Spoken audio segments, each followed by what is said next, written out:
Hello, my name is Michael Wayne, and I am a professor at Brunel University and the convener of the MA in Media and Public Relations here, which sits in the Department of Arts and Humanities. And that's probably quite significant as well, the departmental location of this MA, and I might sort of come to that as we go along, because it gives the MA a distinctive identity. Manraj, if you could give me the next slide, that would be good. Thank you. Okay, so let me introduce you to the team, the teaching team for the MA in Media and Public Relations, and it's a small, cozy two-person team of myself and my colleague Joe Coleman. I have a background in media studies, and I'm interested in political communications, which is one important form of public relations. It's something we do look at on the program, although we look at many kinds of different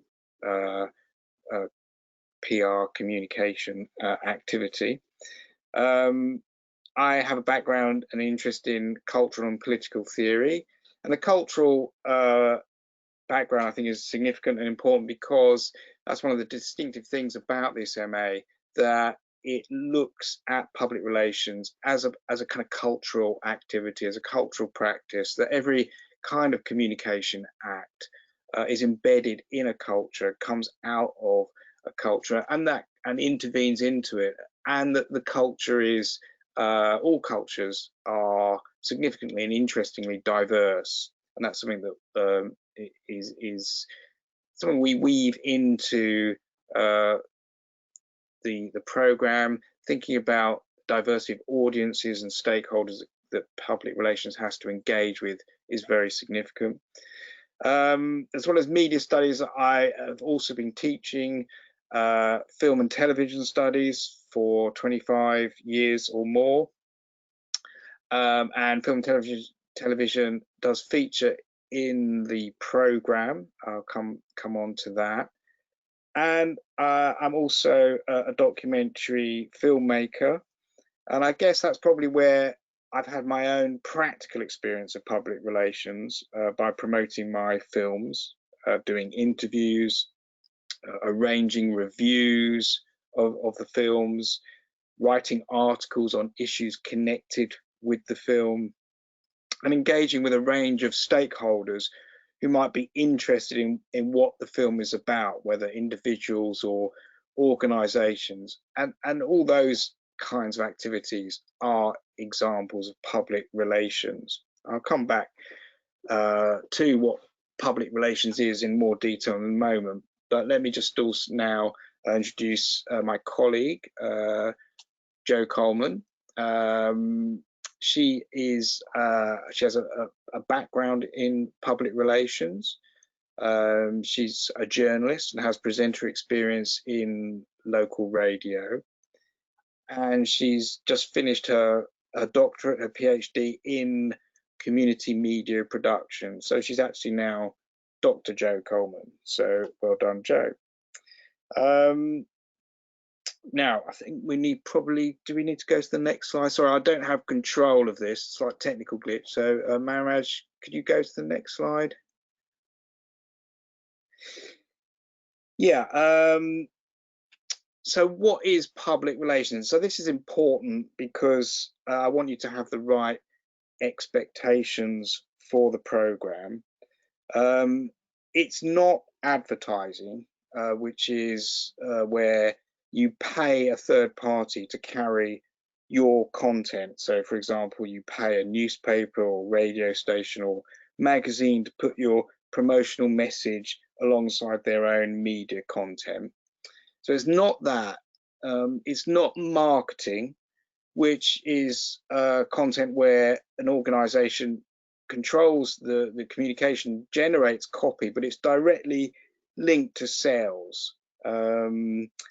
It's not quite that either. So PR has a broader function, and it typically works with advertising and marketing, but it is a distinct function. It's about raising the public profile of an organization or an issue or a person. We live in a world saturated with communication and messaging, so it's a job in itself to make the public aware of your existence and your activities. It's about protecting and enhancing reputations. Organizations and individuals are under scrutiny as never before, and they can be held accountable as never before. And that means that, when they make mistakes, that can damage their reputation. So the reputation is very important because one of the things it does is it buys you public goodwill. And when you lose public goodwill, that kind of makes you vulnerable. So protecting and enhancing reputations is a very important part of PR. PR also involves dialoguing with a lot of different stakeholders. I mean, it could be employees. It almost certainly will be media contacts. That's very important. And media relations is a significant part of what public relations involves. It could be, customers or users of a service, the more general public. It could be dialoguing with regulatory authorities. It could be engaging with social movements, civic organizations, local communities, etc., etc. So there's a lot of different audiences public relations might be working with. So public relations is one of the things that's interesting and exciting about public relations is that it is quite a hybrid or mixed activity. So if I was to describe what it involves, what kind of makeup of public relations is, I would say it's part journalism.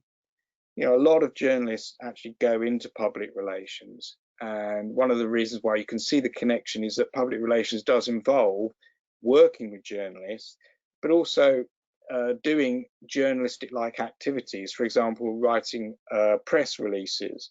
So that's writing copy which you hope a journalist will use to turn into a story in their own organization. Public relations is part storytelling, and that's something that we look at in the course, as well as things like writing copy. That means you have to build narratives around individuals and organizations.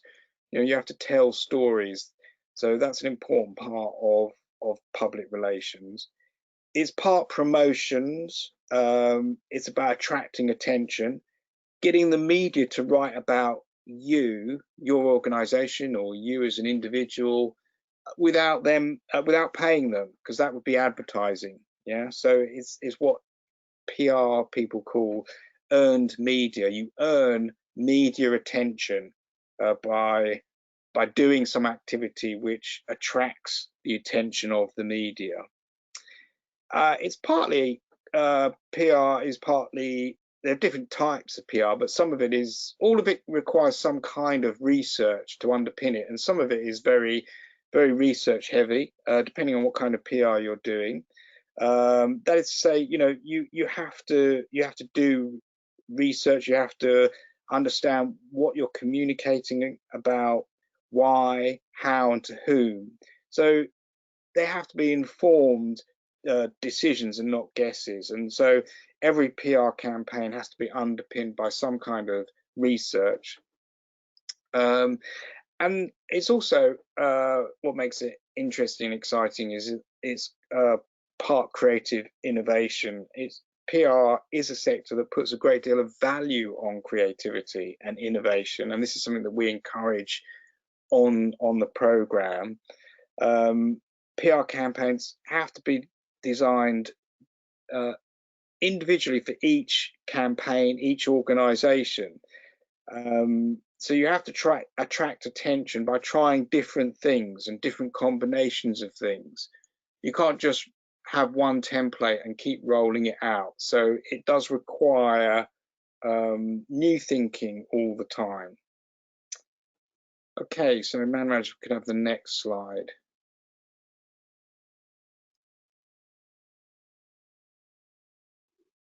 Manraj, could we have the next slide? Thank you. So this is the next one. Yeah, brilliant. Program overview. No, back one. Yeah, that's it. Program overview. Yeah, so this is an overview of the program. I'm going to go into more detail in a moment, but it's what you will come across in the course. So it's partly based around media and public relations theory and history, and PR practice, and developing professional skills to enhance your employability. And so it's a theory, history, practice program, and we believe that integrating theory and practice it is the way to go. It means that you understand the context in which you're operating as a PR practitioner. You're informed with a wider sort of view of what's involved, what its history has been, what it can do, and at the same time we're putting the theory into practice. Political communications is a strand weaving throughout the program. We look at corporate communications, including branding and crisis communications, which is typically quite popular with students. We look at third sector and civil society and social movement PR. So, NGOs, charities, anything that's trying to advance sort of social change, for example. We look at how all those areas use public relations to advance their cause. We look at PR within the media industry. So this is where the kind of where the program sits. It sits in a film and television course, and so this is, and obviously my own background and Joe's background is in film, television and media studies. So we're looking also at how the media themselves use public relations and how they can be also integrated into public relations campaigns. For example, how you might use a documentary film, for example, as part of a public relations campaign. We specialize in a cultural studies approach to PR, and this is I think where the importance of where the program sits within the department. We're in an arts and humanities department, not a business studies department. We're in arts and humanities, and we're interested in that kind of cultural context for communication. So there's lots of very interesting debates about culture, what it is, how it shapes and influences us, how you negotiate cultural differences and cultural conflicts within national cultures, across and between national cultures, and so on and so forth. And we want to develop your strategic brain on the program. That is to say, we want to get you thinking about what it takes to develop a campaign, to identify goals, to prioritize, to identify trends, spot problems and solutions. And on the program, you'll develop your research skills, working in teams, planning and time management that you need, presentation and oral skills. So that's an overview of the program. Let's just go into the program structure in a bit more detail. Manraj, thank you. So term one is, there are two taught modules: key issues in media and culture and PR, and PR and media in promotional cultures, and they together are worth 60 credits, 30 credits each. Term two, public relations and propaganda and building a PR campaign. Each of these then, so let me just say, the key issues in media, culture and PR is a little bit more theory, and the PR and media and promotional cultures is a little bit more practice orientated, but there's no massive division between them, but that's where the emphasis is. Same in term two, public relations and propaganda is a little bit more theory, oriented towards questions about theory and history, and building a PR campaign is a little bit more, well, quite a lot more focused on the practical skills of building a PR campaign. I'm going to say a little bit more about that. So that's the taught part of the course, 60 credits in each term. And then there's the dissertation. When I say taught by, you're still taught in the dissertation phase, but obviously there's a lot more self-directed learning. I'll come on to that, but let's go into it in a bit more detail. Manage the next slide. Thank you. So term 1, key issues in media, culture, and public relations. So in this module, we want to understand the role of public relations and the media in society. We're going to look at key concepts in PR and media analysis. We're going to be looking at how culture shapes communication and meaning. We'll look at some of, there's so many, but we'll look at some of the different types of public relations. For example, crisis communications and NGOs and PR. And we'll be looking at PR tactics. So, again, there's a practical element weaving in through that theoretical context. Then the other module in that term, PR and media and promotional cultures. So this examines how PR strategies are actually used by the media industries. We look at how celebrity functions as a part of public relations. We'll look at how film can be part of a public relations campaign. We'll be looking at the importance of social media, and again, be looking at PR tactics and particularly at the press release. Okay, thank you. Term 2, propaganda and public relations. So what is propaganda? What is its relationship to public relations? Can PR be disentangled from propaganda? And I use the term propaganda in the negative sense to sort of suggest some kind of manipulative communication, and that begs the question of what would democratic discourse or democratic communication be? Can public relations disentangle itself from what might be called propaganda? So there's a lot of very interesting issues and debates there. So, and we'll be looking at things like political communications. We'll be looking at the psychology of influence.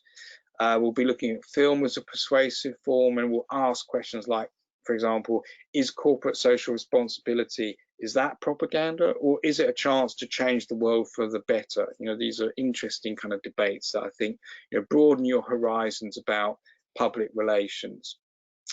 The other module in term 2, so this is the much more practical orientated module, building a PR campaign.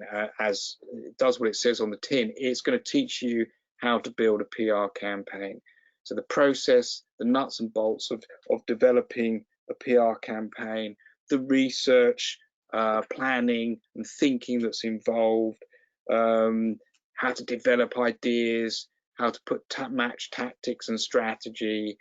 You're going to be thinking about your media relations, how you might use social media, event planning, and how to present your plan on paper, which is very important for clients. Okay, next slide, please. So then we move into the dissertation once you finish those 4 modules. There's 2 types of dissertations available. Most students do a dissertation that involves planning a PR campaign for a real client and then wrapping a theoretical discussion around that. So it's a campaign plus theory, or you can just do a theory only dissertation which doesn't involve any campaign planning. Some of the topics recently included PR campaigns for big commercial organizations, PR campaigns for a film or TV program or arts and culture organizations, repairing a damaged reputation for an organization, campaigns for a new venture or initiative, cross-cultural communication campaigns, typically from maybe an organization moving from one national market into another national market, campaigns for charities, NGOs, third sector organizations, and so forth. Yes, leading hopefully to graduation. Sorry, can we just roll back to the dissertation one? Sorry, yes. So I just wanted to say that, of course, so you get tutorial support. You're both Joe and myself provide tuition for all the students. So you get kind of joint support from both of us. Joe's slightly more focusing on the sort of practice side, the campaign side. So most students go for that campaign plus theory, and I support on the theory side. But again, I don't want to overdo that distinction. We sort of we have ideas. We're both, Joe's both a theoretician as well as someone coming from a PR practice background, and I too have some PR experience as I mentioned earlier. And so you're taught. So this is a 3.5 month sort of period where you have tuitions. There is some lectures as well on methodology, but also this is a time for self-directed study as well. But you're provided with support throughout the whole period. We look at drafts of your work, have tutorials and so on and so forth. Okay, thank you. So yes, then hopefully leading to graduations and success. So yes, how are you assessed? So we don't have any exams. It's all coursework based. That involves presentations, group presentations, essays, reports, and campaign plans. Those are the main ways in which you're assessed on the program. Yes, next slide, please. Thank you. So what kind of student support is available? Well, we have a first-term study support lessons for Chinese students. I'll talk a little bit more about the composition of the cohort, student cohort later, but so we do provide support lessons for Chinese students. We have one-to-one tuition both before and after your assignments, so you know exactly what we're looking for, and we help you with your ideas as well. You have access to myself and Joe outside the classroom for academic and pastoral advice. That is to say, advice, anything to do, any problems or issues or advice you need about other things, such as jobs and careers. We have study support advice, academic skills, the computer center. Obviously, there's support in terms of counselling, disability and dyslexia service. You have the opportunity to sit in on undergraduate film and TV modules, for example. If you're interested in doing some of the students did sit in on some of the film and television modules. You have opportunities for extracurricular short media content production sessions. So Joe ran workshops on podcasting, and I did something last year on a little sort of mobile phone media content production. That's extracurricular. It's not assessed. It's just something, if you want to do, you can. And we provide you with mentoring for getting started in your PR career. I mean, a number of our students, contact us when they're getting interview opportunities, and we can give you one-to-one advice on how to approach the interview and so on and so forth, as well as just generally what you should be doing going forward with the skills you've learned and in promoting yourself in the job market. So we have membership of the Public Relations Communications Association, the PRCA, and this gives us access to fantastic top-level input from experienced professional public relations experts. So they run webinars, networking events, talks and debates and workshops. and you have access to that because we are members, the university is members of the PRCA. And so this is one of the ways in which we connect with the industry through the PRCA. So it's a really excellent connection that we've got with them. They also, so they also have mentoring programs, which one of our students got onto, internships, opportunities and job opportunities on their website, and so on and so forth. So and in fact, one of our students worked, part-time student, she was actually working for the PRCA for a year while someone was taking maternity leave. So it's an excellent tie-up for us. Okay, so next slide.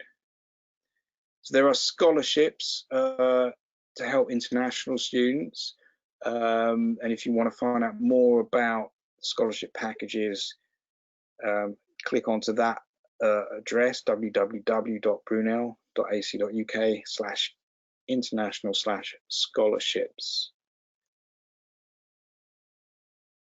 So we are, as a university, a very multicultural university.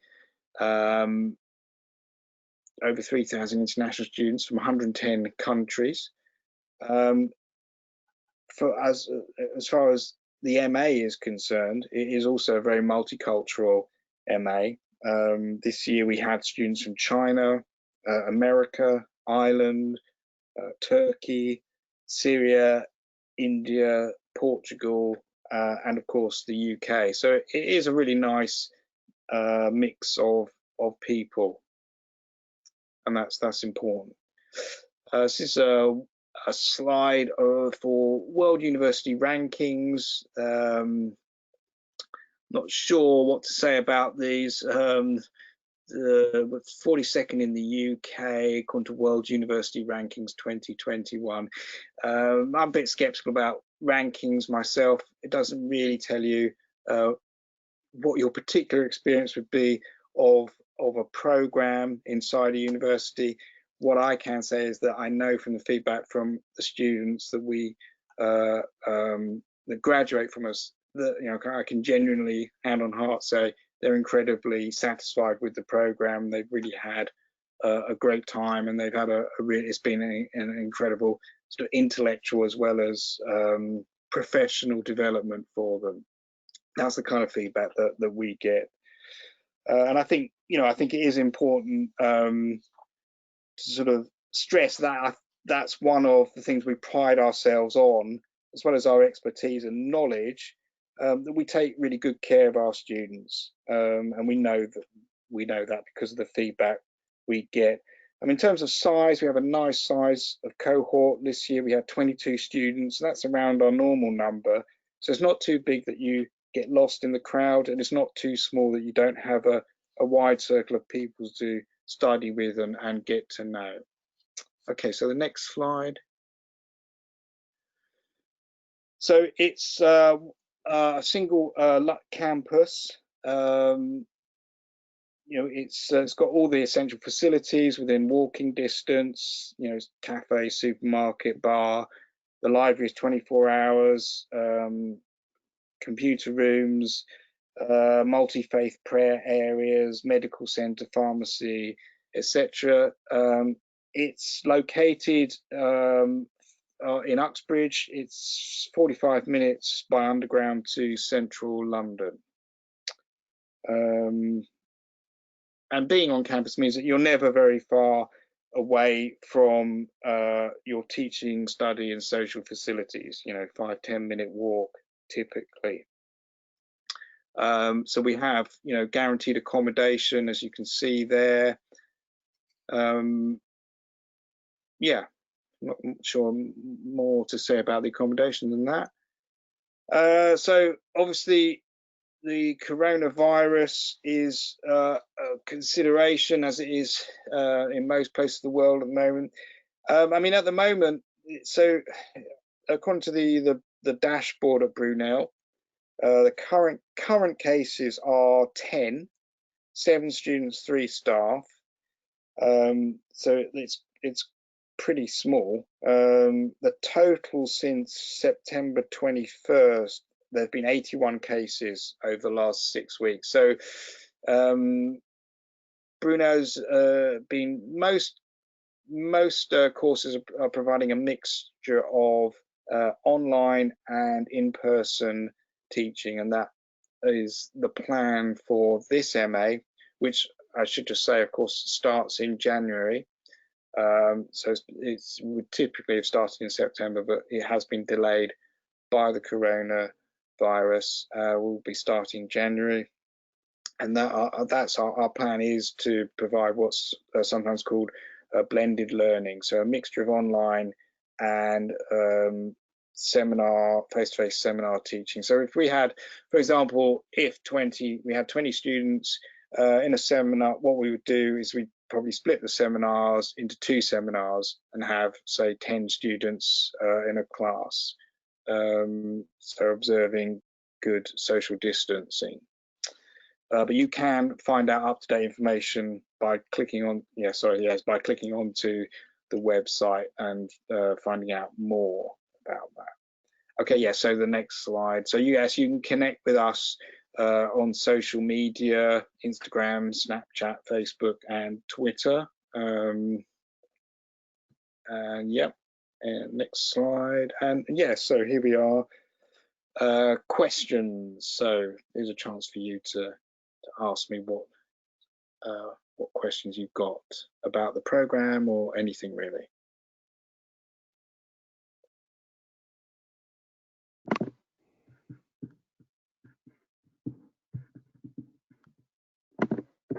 Thanks, Mike. That was great.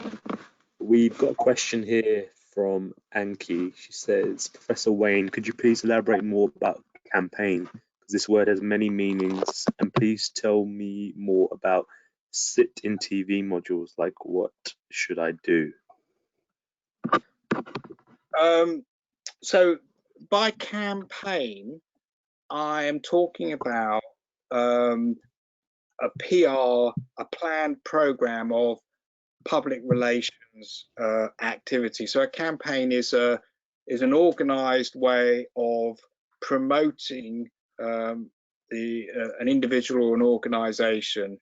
So it's a plan for a specific range of public relations activities. You draw them together, you have a campaign, like a political campaign, for example. So that's what I mean by campaign. It's a specific has a specific set of objectives to achieve a certain, protect the reputation or promote a particular activity of an organization, promote a new initiative of an organization. That would require a public relations campaign. And I think the second part of the question was about sitting in on film and television modules. So for example, so this is an MA, but we're part of a film and television program that runs undergraduate modules for the BA. And some students on the MA this year sat in on a few of the modules, or one module actually, a few of the lectures on one module on the BA program, and that can simply be arranged by me finding out what modules are running, and if you're interested in sitting in on them, I can hopefully arrange that with the module leader in question. Okay, thank you. Not a question, but we have quite a long message from Ming. She says, "Hi Mike, I'm Ming. I'm working in Rudafin PR company with Sihong Chen. Oh, but we both." Yeah, I think it's a former student. She says we both think the PR operation in China is the same as advertising and marketing, even though we know that advertising and PR is different in our first PR lesson. We love the PR operation which you and Joe teach us. We still use the PR handbook, and seriously, it's not working in China. That's why Sehong Chen and I were disappointed. We cannot involve risk management to our work, just use advertising release to promote some brand. that makes us tired. We miss the PR model in Western countries and what you have taught us. Unfortunately, Sehong cannot get involved in this session, but she really wanted to be a part of it. And at the end, they said, we both miss you and Joe so much. Well, Ming, that's very nice. It's very sweet of you to join the session, and it's nice to hear from you. Yes, I mean, obviously, you know, different cultures, different national sort of cultures have different takes on public relations. I know that you would like to, and are planning to come back to the UK and sort of develop those sort of ideas here. But hopefully, you know, I think it's changing. You know, things will change, and I think, you know, the more graduates from Western courses that go back to China will hopefully maybe, you know, shift the thinking a little bit. But it's nice to hear from you, and I know that Sehong also has got a job over there in PR. But yeah, I'll probably be hopefully speaking to you in December when we connect up around the graduation ceremony. Okay, great. No further questions at the moment. If you guys did have any questions, please do just type them in. Okay, one just come through. I recognise that you are probably from East London, which is quite rare among professors in UK universities. I'm wondering what made you make the decision to be a professor and what difficulties you encountered. I'm not actually from East London. I live in Southeast London, but I grew up in North London. That's a bit of a big question. Yeah, yeah.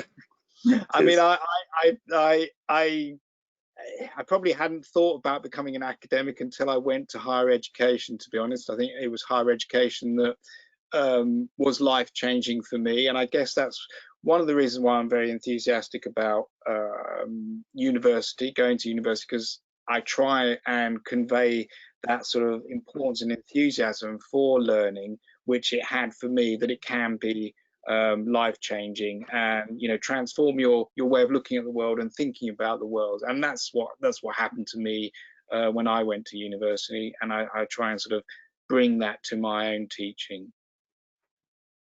Great. Nothing further at the moment. We can just give it a few minutes for any more questions you guys might have. Happy for you to have a think about whatever it is you want to ask questions about. Yeah.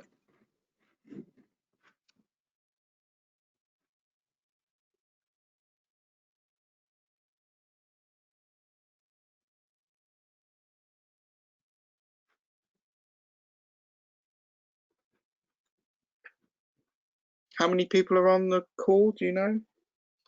It's 4 at the moment. I think a couple left at the end. Okay. Once you concluded your presentation. Oh, we've got one here. Do you usually involve London criminals in lectures? Involve London criminals in lectures, I think the question is. London criminals. I think that might be a mistake. I don't think. We don't. Anki, if you want, I can put your mic on if you want to ask the question. I can do that if you'd like. Yes, you could try that. That might be better. I've just unmuted you, Anki, if you wanted to ask a question.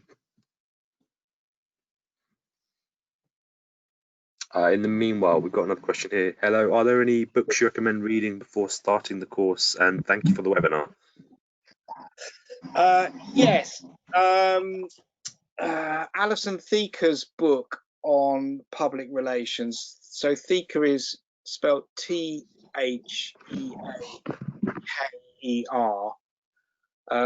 That is a good starting point. It's got a nice mixture between being informed and academic, but also focused on sort of practical kind, how theory practically helps you think about public relations as an activity. So it's sort of, I think it's quite a nice mix between theory and practice. So that's Alison Thieker's book on public relations. Let me just hold on. So let me just give you the exact title. If I can just keep an eye.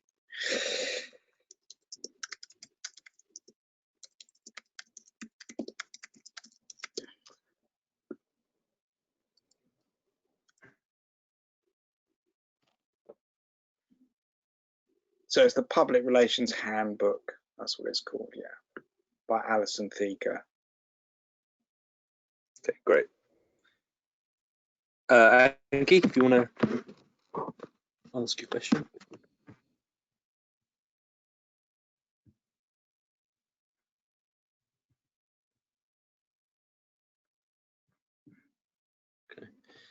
We've got another one just coming now. Hi, I wanted to ask about the difficulty of travel restrictions for international students. What will you be offering them in the case of not being able to attend seminars and classes, and will they be able to do it online? I mean, so I guess they're sort of asking whether or not they can do it from, if they're still in their home country. Yeah, I mean, I hadn't thought of that. Can I jump in and answer this? Yeah, please do. Yeah.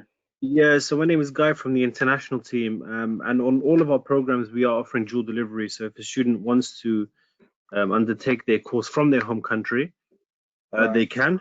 And also, if they wanted to travel onto campus, then we are still issuing CASIs for students to come onto campus. So both options are available to all students.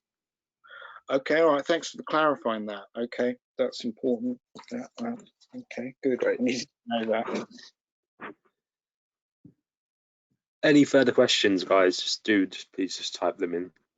Or okay, sorry for my technical issue with microphone about applying. Do you accept candidates who have no media experience or background at all? I mean, yes. I mean, there's a range. I mean, there's a range of different things you could have done. So, I mean, you might have a background in media studies, or you might have a professional background in public relations, but but that's not. You know, it's hard for me to say exactly what beyond those sort of core things. It doesn't mean that you can't apply, because there might be other sort of related interests. For example, you might have a background in English, for example. Well, English, you know, studying in grammar or literature is obviously relevant to some aspects of public relations, you know, writing, journalism, and so on. You might have other aspects that relate to the creativity or the storytelling part, or you might have a background in the more business side of things, but you want to sort of take that on and now expand that in the kind of ways in which this MA would do that, and that too might also, you know, be absolutely fine. So there is a range of there's a range of possible experiences that you could have that could be relevant, and also very importantly, you know, I always read the personal statements very closely and want to get a sense of the person behind it and what they're, you know, what it is that they want to do and how well the course fits with their ambitions and their aspirations. And you know, it might be, for example, you know, often students have been encouraged maybe by their parents to do a first degree that isn't really what they want to do, but if they can demonstrate some real enthusiasm and interest in the kinds of you know, in the sort of kinds of issues and or public relations or the media in some other ways, then of course we'll look at that. So the personal statement is very, very important as well. Okay, great, thanks for that. We've got another question from Ming here. Will there be a graduation ceremony in December, because our Chinese students will have a surprise for you and Joe?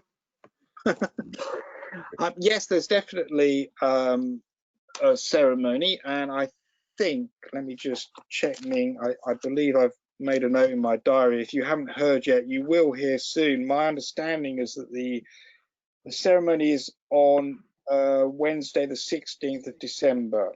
So you should get confirmation of that fairly soon, hopefully. But that's what I've got in my diary. So I look forward to the surprise. Okay. Just another one's coming now. Would you say that London is a city where one can easily be hired in the public relations industry, or would you say that there are few positions? Oh, it's certain. I mean, London. Excuse me. I mean, it's certainly got, you know, literally hundreds of organisations involved in PR. I mean, you know, it's the capital. London is by far the biggest economic engine as a city within the UK. So it's the centre of media and public relations activity in the UK. So if you're coming to the UK, it's definitely the best place to be. And there's a lot of PR activity here. It's international. There's a number of Chinese public relations organisations here, for example, such as Comms8 and Ping Pong Digital. So yeah, I mean, it's you know, London is a centre of that kind of service activity. Yeah. Okay, great. Got another one here about admissions. Which level of IELTS should I achieve for entering this program?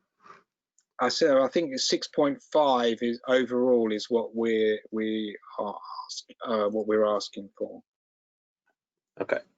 Correct. So 6.5 overall and 6 in each subsection. Thank you for that. Thanks. Okay. No further questions at the moment. Any that you guys have, please just do continue typing them in.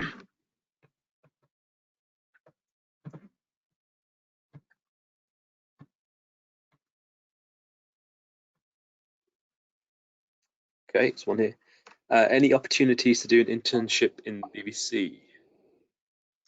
Well, I can't speak for specific internships. I mean, they do come up, so they are available for students to apply for. I mean, there are a lot of organisations. So the PRCA has on its website, it has opportunities for internships, specifically in PR. But yeah, I mean, you know, I think the main thing is that you take what you've learned from the program, such as, for example, researching organizations and knowing what it is they do and what they want to achieve, and you build that into your applications and hopefully your interviews if you get to that stage. Thanks for that. Nothing further at the moment. We can just give it a couple minutes.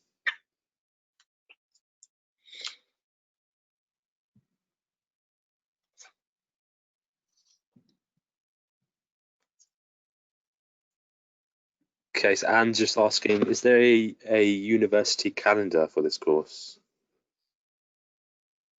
I'm not sure I understand the question. A university calendar? Yeah, so I think that mean maybe a schedule or course timetable. Yes, of course. Yes, no, there is. In terms of teaching, so it starts in if you're talking about this coming year, it starts in January. It runs 2 days a week. So it's currently scheduled to run on a Tuesday and a Wednesday. That's the taught part of the courses, but you may well have tutorials on other days. It would run from January to Easter, and then after Easter, it would run in the summer term, finishing around the end of August, and then you'd go into the dissertation phase, which would start again in September till December, so end of December. So the course runs for 1 year. Okay. I hope that's what sort of meant. But if she wants to clarify or come back, please do. Yeah. Got another question here. I think it's more of a personal choice, but it says, when should I apply for January? I don't know. It says, when should I apply for January or September 2021? Yeah, I mean, if you want to apply for January, you need to sort of apply pretty quickly, because obviously it's November now. Or you can apply. Yeah, my understanding is that the course will switch back to a September start in 2021. Yeah. So, and of course, you know, in that case, you've got more time to apply for the for the September 21 start. But yeah, if you want to come in January, then I'd get your application in as soon as possible. Okay, great.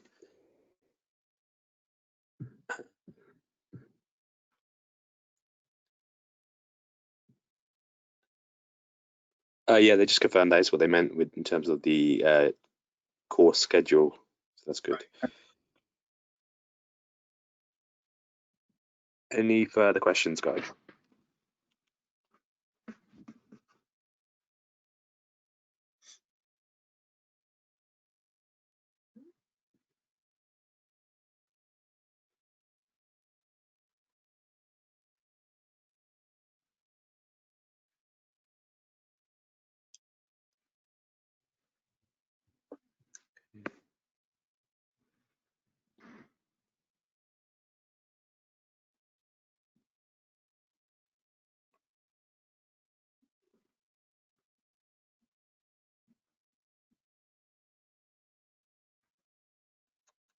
Okay, I think we could probably call it there.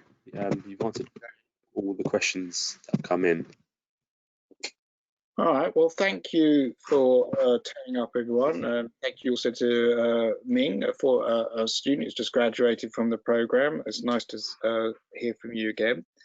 And yeah, I mean, if you do have any further questions, you can always email me directly. My email is michael.wayne@brunel.ac.uk.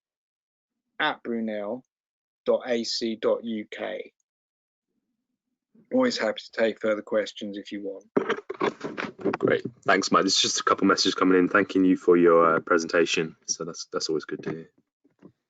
My pleasure. Okay, so we will wrap it up there, guys. Thank you, and take care. Thanks. Bye-bye.